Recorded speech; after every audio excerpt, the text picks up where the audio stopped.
भाजपा का नारा है 400 पार। विपक्ष कह रहा है कि भाजपा जो है संविधान के साथ खेलने जा रही है। कहीं ना कहीं विपक्ष जो है संविधान को लेकर अब बरगलाने का प्रयास कर रहा है। लगातार विपक्ष संविधान के साथ स्वयं खेल रहा है। संविधान में विपक्ष की कोई आस्था नहीं। कांग्रेस पार्टी इस देश के 55 वर्षों से ज़्यादा शासन किया है और 55 वर्षों में देश के पिछड़ों को जो अधिकार मिलना चाहिए था नहीं मिला। एक पिछड़ा वर्ग आयोग बना था जिसको ठंडे बस्ते में डालने का काम कांग्रेस ने किया और इस सपा बसपा ने संवैधानिक दर्जा नहीं दिलवाया। पिछड़ा वर्ग आयोग को अगर संवैधानिक दर्जा किसी ने दिया तो नरेंद्र मोदी जी की सरकार ने दिया। तो संविधान के साथ समाजवादी पार्टी, बहुजन समाज पार्टी और कांग्रेस पार्टी खेल रही है, ना कि भारतीय जनता पार्टी खेल रही है। भारतीय जनता पार्टी ने इस देश के पिछड़ों को सम्मान देने के लिए देश के पूर्व गृह मंत्री सरदार वल्लभ भाई पटेल का दुनिया का सबसे बड़ा स्मारक बनवाया। चौधरी चरण सिंह पूर्व प्रधानमंत्री थे हमारे, उनको भारत रत्न दिया। कपूरी ठाकुर पिछड़े समाज के बहुत बड़े नेता थे, उनको भारत रत्न दिया। बाबा साहब भीमराव अंबेडकर जी का नाम ले करके, जो संविधान निर्माता है हमारे, उनका नाम ले करके लोग राजनीति करते थे, लेकिन उनके स्मारक बनवाने का काम उन्होंने किसी ने नहीं किया। अगर किसी ने किया तो मोदी सरकार ने किया। पूरे देश में पंच तीर्थ, जहाँ उनकी जन्मभूमि, कर्मभूमि, पढ़ाई, ऐसे 5 स्थानों को स्मारक बनवा करके वहाँ का विकास करके हमारी सरकार ने किया है। आज पिछड़े समाज के लोग हों, दलित समाज के लोग हों, आदिवासी समाज के लोग हों, सबसे ज़्यादा प्रतिनिधित्व अगर किसी ने दिया है तो मोदी सरकार ने दिया है।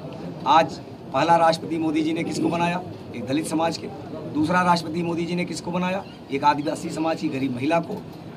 केंद्र की सरकार हो, अन्य प्रदेशों की सरकार हो, सबसे ज़्यादा पिछड़ों का प्रतिनिधित्व, दलितों का प्रतिनिधित्व, आदिवासियों का प्रतिनिधित्व अगर किसी सरकार में है तो मोदी सरकार के उसमें है। नाते अगर वो ये कह रहे हैं तो वो अपनी समीक्षा करें।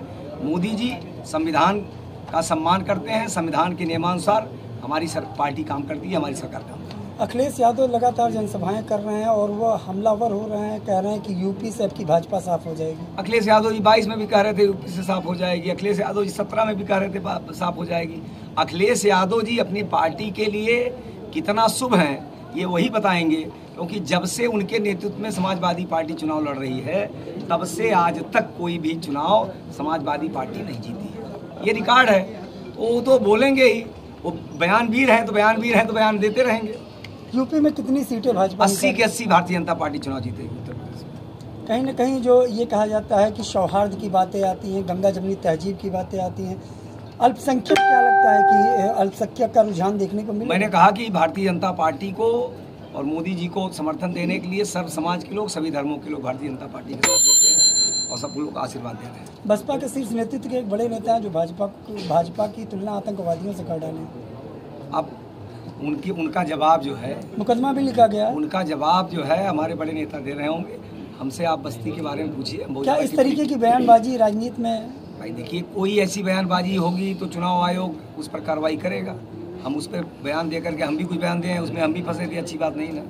सर, पुरानी पेंशन की बात नहीं करती है बीजेपी बहाली। देखिए, हर चीज़ का समाधान करने का काम भारतीय जनता पार्टी की केंद्र सरकार और मोदी सरकार कर रही है। कुछ समस्याओं का समाधान थोड़ा बहुत बचा है, वो भी हो जाएगा। सांसद जी, कल जो आपके नामांकन है वो किस तरीके से, कौन कौन मंत्री शामिल हो रहे हैं? मैंने कहा हमारे केंद्रीय मंत्री हैं, भारतीय जनता पार्टी वरिष्ठ नेता है आदरणीय अनुराग ठाकुर जी, सुभाषपा के हमारे